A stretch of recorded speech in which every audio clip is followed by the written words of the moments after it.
जय महाकाल। आज की इस कहानी का आधार है इजराइल की उत्पत्ति, इजराइल के कॉन्फ्लिक्ट्स किसके साथ, इस्लाम के साथ और क्रिश्चियनिटी के साथ। तो शुरुआत करते हैं। इजराइल शब्द आई कैसे। आज की इस वाली वीडियो के अंदर हम ये देखेंगे कि इजराइल पैदा कब हुआ, यहूदी कब पैदा हुए, फिलिस्तीन वर्ड पहली बार कब यूज हुआ, इजराइल और फिलिस्तीन के झगड़े कब, इजराइल और इस्लाम के झगड़े कब स्टार्ट हुए, इजराइल और क्रिश्चियनिटी के झगड़े कब स्टार्ट हुए, इजराइल एग्जिस्टेंस में कब आई। तो यहाँ पे ध्यान रखना है कि इजराइल वर्ड कब एग्जिस्टेंस में है इसकी बात कर रहे हैं, यहूदी कब एग्जिस्टेंस में आया इसकी बात नहीं करी। इजराइल शब्द कब एग्जिस्टेंस में आया, तो इस इजराइल शब्द की जो पहली रिटन एविडेंस है वो ईसा से 1200 साल पहले की है। अगर यहूदी आज से करीब 4-5 हज़ार साल पुराने हैं और इजराइल शब्द आज से 3000 साल पुराना है, उससे भी ज़्यादा पुराना है, तो ये झगड़े आज क्यों हो रहे हैं। ये झगड़े इजराइल के बारे में लोग ये क्यों कह रहे हैं कि वो 1948 में बनी। ये जो चपरासी के ट्रेनिंग देते हैं लोग, ऐसे लोग क्यों वीडियो बनाते हैं कि इजराइल 1948 के पहले था ही नहीं। भाई साहब, इजराइल 1948 से भी 1948 साल पहले, उसमें 1948 साल पहले जोड़ दे वो तब भी था। हाँ, वो बीच में 100-1000 साल के लिए गायब जरूर होते हैं और वो गायब करने वाले लोग थे मुसलमान। कहानी स्टार्ट होती है कि जो बिन गुरियन इजराइल का जो पहला प्राइम मिनिस्टर था, तो बिन गुरियन और उसके पहले भी लोगों ने संघर्ष करा और बिन गुरियन ने उस संघर्ष को एक दिशा दी, उसने उसको उसके क्लाइमेक्स तक पहुंचाया।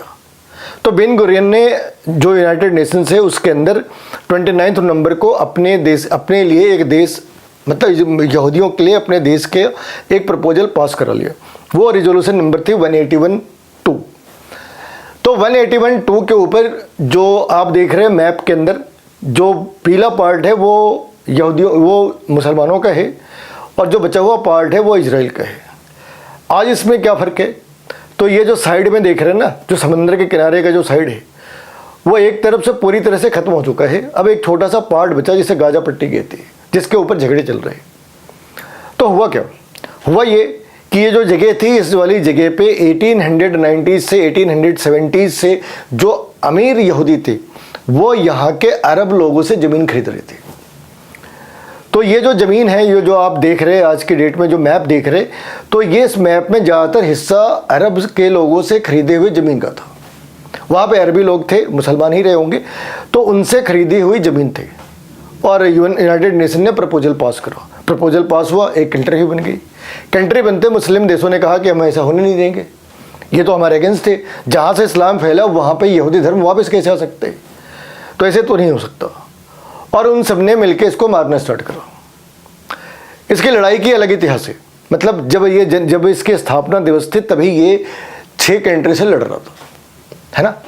आज की डेट में जो देखेंगे, समंदर के किनारे का हिस्सा वो मिस्र खा गया, ऊपर का हिस्सा जॉर्डन खा गया।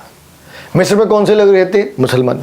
तो मुसलमान ने मुसलमान की ज़मीन खा ली, क्योंकि ये जो पीला हिस्सा था ये मुसलमानों के लिए था, जिसको आज ये फ़िलिस्तीन कह रहे। तो मिस्र ने फ़िलिस्तीन की ज़मीन खा ली, जॉर्डन ने फ़िलिस्तीन की ज़मीन खा ली, जो बच गई उसे इजराइल खा गया। अच्छा, इजराइल क्यों खा गया, क्योंकि इन लोगों ने इजराइल के ऊपर हमले करे थे। इजराइल ने उन हमलों का बदला लेने के लिए जहाँ तक ज़मीन कब्जा करे इसको छोड़ा ही नहीं। अब आप ये कह सकते हैं कि भाई जब इतनी सारी संधि होती है तो आप झगड़े छोड़ भी सकते हैं। तो इजराइल ने एक बारी अपनी पूरी लाइफ में एक बारी ज़मीन छोड़ी है। उसकी भी बड़ी इंटरेस्टिंग कहानी है। वो कहानी ये है कि मिस्र जो एक मुस्लिम कंट्री है, मिस्र ने क्या करा, एक स्वेज कैनल बनाई और दुनिया को ये समझा दिया कि अगर तुम्हें व्यापार करना है तो दुनिया भर से तुम रिश्ते ख़राब कर लो, मिस्र से ख़राब नहीं कर सकते। उधर एक प्रेसिडेंट हुआ करता था अब्दुल नासिर, बहुत फेमस था, आर्मी बैकग्राउंड का था, बहुत ही फेमस था। तो नासिर को खुजली मचती थी इजराइल से। क्यों, ऑब्वियस सी बात है, इस्लाम का झगड़ा था यहूदियों से। तो उसे लगा कि अगर वो इजराइल को मिटा दे तो इतिहास में वो अमर हो जाएगा। ऐसी ही परिकल्पना के साथ उसने इजराइल को परेशान करना शुरू करा और उसने क्या करा, स्वेज नहर की नेशनलाइजेशन कर दी। यानी अब ये स्वेज कैनल जो है वो इजराइल, मिस्र की पर्सनल प्रॉपर्टी है। तो दूसरे लोग यहाँ आ नहीं सकते, और या वही आ सकते हैं जिनको मिस्र ने परमिट करा है। तो अगर मिस्र ने परमिट ही नहीं करा तो इजराइल अपना व्यापार करेगा कैसे। इजराइल को अपनी इकोनॉमी का भी ध्यान रखना था, उसे अपने ट्रेड रूट का भी ध्यान रखना था। तो because of the trade route a war has started and that war was between Israel and Arab countries. Because of the intervention of USSR and USA they came to a compromise. और वो compromise क्या थी, वो जो छोटा सा हिस्सा देख रहे हैं ना बिल्कुल स्टार्ट में, जो नीचे से मिस्र की साइड से जो हिस्सा है, तो उस वाले हिस्से को इजराइल ने वापस कर दिया और बदले में शर्त लगा दी। शर्त क्या लगाई? उसे इजराइल के साथ झगड़ा नहीं करना और वो इजराइल के हितों के खिलाफ नहीं जा सकता और इजराइल उस सुएज कैनल में आएगा जाएगा, बेशक वो अगर उससे किराया लेना चाहता है ले सकता है। तो दोनों साइड से लोग हटे और उन्होंने ये चीज़ें करी। तो आज के डेट में वापस उसी मिस्र को खुजली हो रही है ना, वापस उसी मिस्र को खुजली हो रही। और अब्दुल नासिर वो बंदा था जिसने अरब के दिमाग में ये बात डाल दी कि इनसे आप अकेले लड़के जीत नहीं सकते। अच्छा, ये भी आज की डेट में एक आश्चर्य ही है कि ये परसेप्शन बनी कैसे कि सारे मुसलमान मिलकर भी यहूदियों को हरा नहीं सकते। तो उसके एक तो किसी को पता नहीं कि एग्जैक्टली कौन से रीजन है। एक तो ये कि शायद यहूदियों को लगता है कि 1000 साल तक हम अपनी ज़मीन से बाहर रहे, अब गए तो अब की बार 3000 साल 4000 साल बाद भी वापस आए ना आए उसका कोई भरोसा नहीं। तो उनकी नेशनलिटी एक अलग ही लेवल की नेशनलिटी है, एक अलग ही लेवल पे जाके उनकी नेशनलिज्म प्ले करती है।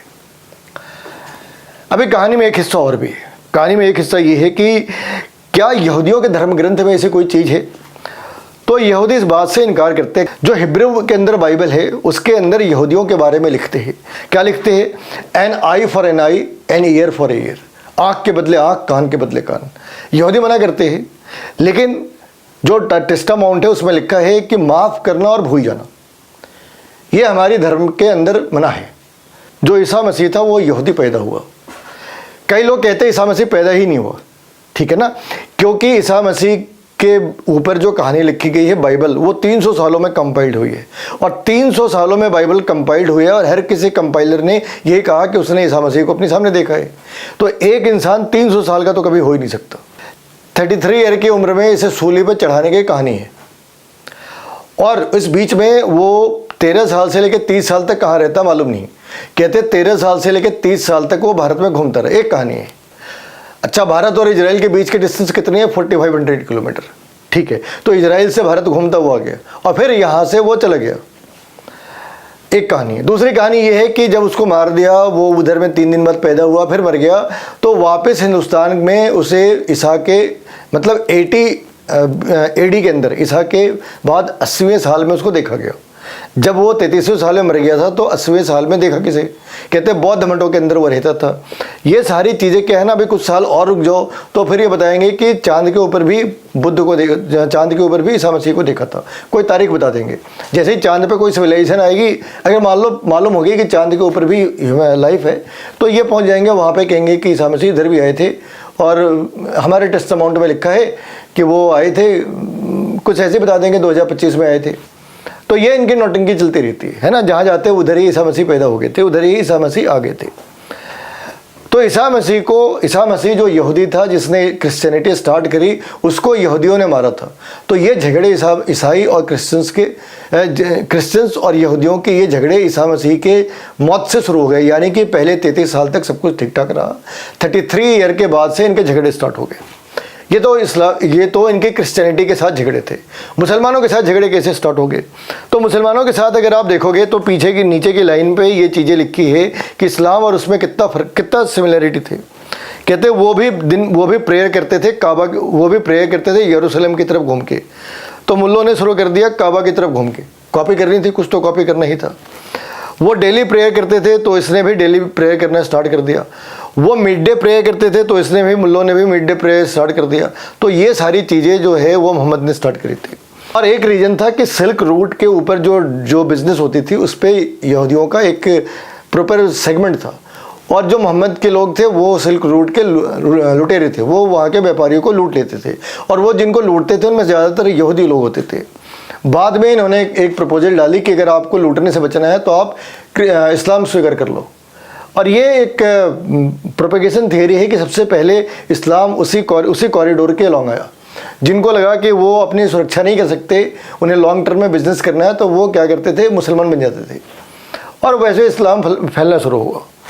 अनपढ़ जाहिल मदरसा छाप लोग बैठे रहते जो फ़िलिस्तीन रो रहे और वो ये बताने की कोशिश कर रहे हैं कि इजराइल तो 1948 में आया था। अगर इजराइल 1948 में आया था तो कुरान में 43 बारी इजराइल का नाम कैसे लिखा है? इससे दो चीज़ें प्रूव होती है, या तो कुरान 1948 के बाद लिखा गया, या तो आप ये मान लो कि कुरान 1948 के बाद लिखी गई, या फिर आप ये मान लो कि इजराइल कम से कम तब तो ज़रूर थी जब कुरान लिखी गई थी। और आप ये बता दो कुरान कब लिखी गई, मान लेंगे कि इजराइल उतने साल पुरानी है। अब आते हैं फ़िलिस्तीन कितनी बार लिखी है? फ़िलिस्तीन एक बार भी नहीं लिखी। फ़िलिस्तीन कुरान के अंदर एक बार भी नहीं लिखी। अच्छा, और जो जहाँ पे इसके बारे में डिस्क्रिप्शन है वो कब है? 135 AD। और इस्लाम कब पैदा हुआ? इस्लाम पैदा हुआ 600 में। यानी कि इस्लाम के पैदा होने से 700 साल पहले रोमन साम्राज्य का एक हिस्सा हुआ करता था जूडा, और वो बेसिकली अरब का था।